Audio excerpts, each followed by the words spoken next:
Hello everybody, and welcome to my channel. Today we will dive into a very interesting part of Ottoman history, the life and reign of the greatest Sultan in history, Suleiman the Magnificent. Early life and reign. Suleiman was the only son of Sultan Selim I. As a young man, he befriended Pargala Ibrahim, a Greek slave who later became one of his most trusted advisors, but who was later executed on Suleiman's orders. At age 17, he was appointed as the governor of first Kaffa, Theodosia, then Manisa, with a brief tenure at Edirne. Upon the death of his father, Selim I, 1512 to 1520, Suleiman entered Constantinople and ascended to the throne as the 10th Ottoman Sultan. Upon succeeding his father, Suleiman began a series of military conquests. Suleiman soon made preparations for the conquest of Belgrade from the Kingdom of Hungary, something his great-grandfather, Mehmed II, had failed to achieve. Suleiman encircled Belgrade on 28 August 1521 with 250,000 Turkish soldiers and over 100 ships, and began a series of heavy bombardments from an island in the Danube. Belgrade was made the seat of the Plus Sanjak of Smederevo. Suleiman turned his attention instead to the eastern Mediterranean island of Rhodes, the home base of the Knights Hospitaller. Suleiman built a large fortification, Marmaris Castle, that served as a base for the Ottoman navy. Following a 5-month siege, Rhodes capitulated, and Suleiman allowed the Knights of Rhodes to depart. The Battle of MOHACS and the Austro-Hungarian affair.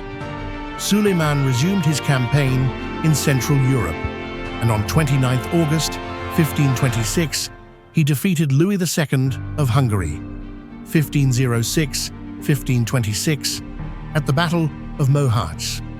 The Hungarian army, encouraged by the nobility to engage prematurely, launched a frontal assault that collapsed under coordinated Ottoman counterattacks. King Louis and much of the Hungarian aristocracy were killed. Some Hungarian nobles proposed that Ferdinand, who was the ruler of neighboring Austria and tied to Louis II's family by marriage, be king of Hungary. However, other nobles turned to the nobleman John Zapolya, whom Suleiman supported. Under Charles V and his brother Ferdinand I, the Habsburgs reoccupied Buda and took possession of Hungary.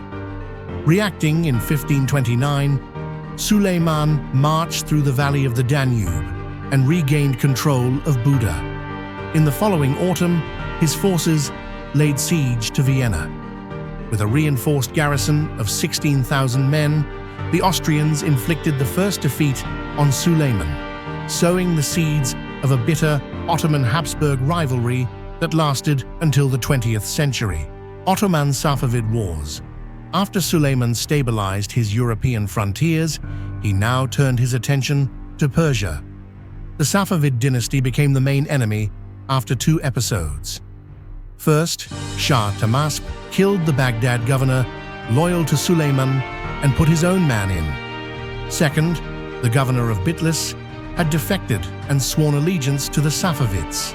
As a result, in 1533, Suleiman ordered his Pargala Ibrahim Pasha to lead an army into Eastern Asia Minor, where he retook Bitlis and occupied Tabriz without resistance. In 1535, Suleiman made a grand entrance into Baghdad. Attempting to defeat the Shah once and for all, Suleiman embarked upon a second campaign in 1548 to 1549. As in the previous attempt, Tahmasp avoided confrontation with the Ottoman army and instead chose to retreat, and exposing the Ottoman army to the harsh winter of the Caucasus. In 1553, Suleiman began his third and final campaign against the Shah. Having initially lost territories in Erzurum to the Shah's son, Suleiman retaliated by recapturing Erzurum, crossing the upper Euphrates, and laying waste to parts of Persia. In 1555, a settlement known as the Peace of Amasya was signed, which defined the borders of the two empires. By this treaty, Armenia and Georgia were divided equally between the two, with Western Armenia, Western Kurdistan, and Western Georgia falling in Ottoman hands, while Eastern Armenia, Eastern Kurdistan, and Eastern Georgia stayed in Safavid hands. Campaigns in the Indian Ocean. Ottoman ships had been sailing in the Indian Ocean since the year 1518. Suleiman led several naval campaigns against the Portuguese in an attempt to remove them and re-establish trade with the Mughal Empire. From 1526 until 1543, Suleiman stationed over 900 Turkish soldiers to fight alongside the Somali Adal Sultanate led by Ahmad ibn Ibrahim al-Ghazi during the conquest of Abyssinia. After the First Ajuran-Portuguese War, the Ottoman Empire would in 1559 absorb the weakened Adal Sultanate into its domain. This expansion furthered Ottoman rule in Somalia and the Horn of Africa. In 1564, Suleiman received an embassy from Aceh requesting Ottoman support against the Portuguese. As a result, an Ottoman expedition to Aceh was launched, which was able to provide extensive military support to the Acehnese. The Ajuran Sultanate, allied with the Ottomans, defied the Portuguese economic monopoly in the Indian Ocean by employing a new coinage, which followed the Ottoman pattern, thus proclaiming an attitude of economic independence in regard to the Portuguese. Mediterranean and North Africa. Having consolidated his conquests on land, Suleiman was greeted with the news that the fortress of Koroni in Morea had been lost to Charles's admiral, Andrea Doria Suleiman, appointed an exceptional naval commander in the form of Khayr ad-Din, known to Europeans as Barbarossa.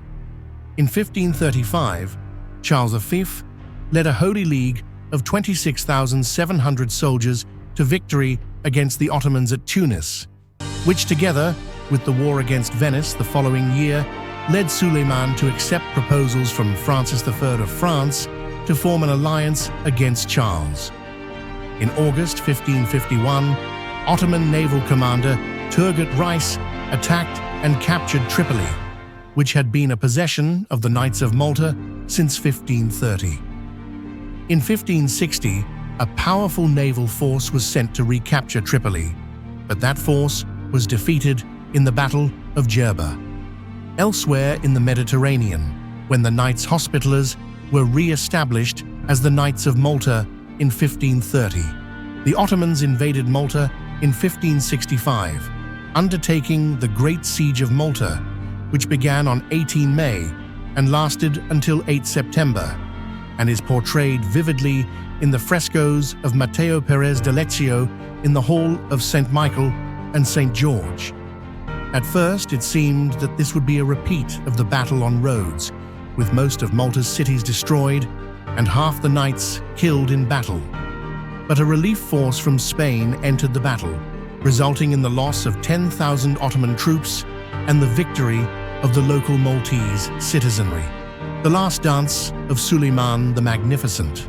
In 1541, the Habsburgs attempted to lay siege to Buda, but were repulsed. In 1542, after Ferdinand's repeated sieges of Buda and Pest, Suleiman went to Edirne on 17 November 1542 to prepare for a new campaign. On 23 April 1543, he set out on another campaign against Hungary. On the 8th of August, after a 2-week siege, Esztergom was captured by the Ottoman Empire. Within a few weeks, the cities of Siklos, Székesfehérvár, and Szeged were also taken. Suleiman set out on his 13th expedition, Siege of Szigetvár, on the 1st of May 1566, at the age of 72. Suleiman arrived at the siege on the 5th of August and settled in his tent on a hill from which the siege could be seen. On the 6th of September, Suleiman died in his tent, one day before the fall of Szigetvár.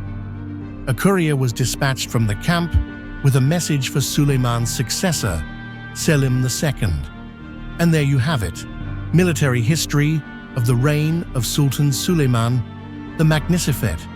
If you want to see a video of his everyday life, laws, architecture, etc., comment down below. Also, feel free to subscribe and smash that like button as hard as you can. Thank you, and see you next time.